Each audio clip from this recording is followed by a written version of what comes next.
नमस्कार. मी घेऊन आली आहे परत जादू आपला वाचाल तर वाचाल ह्या सिरीजमध्ये. आजचा दिवस आहे 6वा आणि इथे दिलं आहे कामाच्या ठिकाणी जादू. म्हणजे ज्या ठिकाणी तुम्ही काम करता तिथे जादू कशी पसरवायची असं ह्या पुस्तकामध्ये नमूद केलेलं आहे. आपलं पुस्तक आहे रोनाबांचं जादू आणि याचा दिवस 6वा. कोणतेही एखादं काम, एखादी कला, एखादी विद्या शाखा, एखादं कौशल्य तुम्ही हातात घेतलं तर त्या क्षेत्रामध्ये अगदी टोकापर्यंत जा. काम करता येईल तेवढं काम करा. त्यामध्ये आतापर्यंत जेवढं काम झालं त्या सीमेच्या पलीकडे जा. सीमेच्या सीमानंतरही पार करा आणि या प्रयत्नात तुम्ही स्वतःला जादूच्या प्रांतात कधी घेऊन जाल हेच तुम्हाला देखील कळणार नाही. टॉम रॉबिन्स यांचं म्हणणं आहे की तुम्ही एखादे जेव्हा काम हातात घेता ते काम हातात घेतल्यानंतर ते पूर्णतः न्या. ते काम तुम्हाला आवडो अथवा नको आवडो, पण तुम्ही ज्या कामात काम घेतलं ते काम पूर्ण तुम्हाला करणं गरजेचं आहे. ते कामच तुम्हाला यश मिळवून देणार आणि किती कशी जादू पसरवायची ह्या पुस्तकात सांगितलं आहे. कसं ना, एखाद्या ठिकाणची गोष्ट सांगते की एखादा अतिशय गरीब परिस्थिती जन्मलेला व्यक्ती शून्यापासून सुरुवात करतो.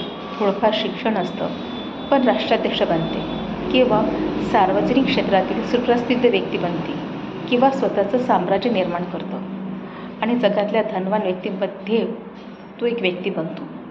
असं घडू शकतं. दोन व्यक्ती एकाच वेळी कारकिर्दीला सुरुवात करतात. त्यातील एक व्यक्ती खूप यशस्वी होतो आणि एक व्यक्ती त्याला थोडंफार यश मिळतं आणि एक व्यक्ती यशाचं शिखर गाठतं. असं का बरं? आकर्षणाच्या सिद्धांतानुसार यशाला तुमच्याकडे आकर्षित करायचे असेल तर तुमच्याकडे जे आहे त्याबद्दल कृतज्ञता बाळगायची. म्हणजेच काय, दोन व्यक्ती एक ऑफिसमध्ये काम करत आहे आणि एक व्यक्ती नेहमी तक्रार करतो त्या ऑफिसबद्दल, त्या बॉसबद्दल, त्या कंपनीबद्दल, आणि दुसरा व्यक्ती तो म्हणतो की नाही, ह्या कंपनीतून मला पेमेंट मिळते किंवा त्या कंपनीच्या मालकाबद्दल कृतज्ञ असतो, त्या पैशाप्रती कृतज्ञ असतो आणि तो नेहमी म्हणतो की थँक्यू. आणि दुसरा व्यक्ती म्हणतो की मला इथे काम करावं लागतो, कदाचित त्यापेक्षा मला चांगला जॉब मिळाला असता, कदाचित मला हे मिळालं असतं, कदाचित ते मिळालं असतं. त्याची सतत कुरकुर असते. पण जो व्यक्ती असतो की त्याने म्हटलं की नाही, मी खूप आनंदी आहे आपल्या बॉसप्रती, आपल्या कामाप्रती, तर त्याला अजून भरभरून मिळते आणि त्या व्यक्तीला जीवनामध्ये यश मिळतं. तसंच ह्या पुस्तकातील आहे की तुम्ही कृतज्ञ असलं तर तुम्हाला इतकं यश मिळेल की तुम्ही विचारसुद्धा नव्हता केला तितकं यश तुमच्या पदरात पडणार आहे. कामाच्या ठिकाणी तुम्हाला कशाबद्दल कृतज्ञता वाटू शकते अशा सगळ्या गोष्टींचा विचार करा. सुरुवातीला असा विचार करा की तुम्हाला काम आहे. कितीतरी लोक बेकार असतात जे काम मिळवण्यासाठी काहीही देण्यास तयार असतात. वेळीच बचत करणे, फोन, प्रिंटर, इंटरनेट आणि संगणक यासारखी साधनं तुमच्या सेवेला उपलब्ध आहेत. ही लक्षात ठेवा. तुम्ही ज्यांच्याबरोबर काम करता त्यांच्याबरोबर तुमची मैत्री आहे. त्यातही विचार करा की ज्या व्यक्तीने मला जॉब दिला आहे त्या व्यक्तीचं मी कृतज्ञ राहीन.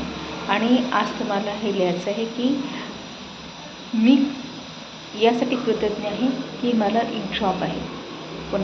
कोणाच्या स्वप्नाचा तो जॉब असू शकतो जो मी जॉब करते किंवा करत आहे आणि ह्यासाठी मी कृतज्ञ आहे.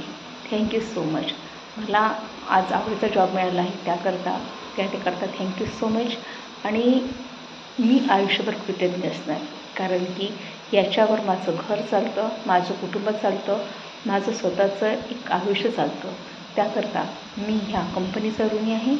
आणि तुम्ही जसं म्हणाल तर तुमच्या जीवनामध्ये अधिक प्रेरणा घेऊन येणार आणि ते म्हणजे ते ब्रह्मांड तुम्हाला देणार आहे. तुम्ही ते ब्रह्मांडाला थँक्यू म्हणायचं आहे, आपल्या ओनरला थँक्यू म्हणायचं आहे, आपल्या कामाला थँक्यू म्हणायचं आहे, कामालाच पूजा मानायची.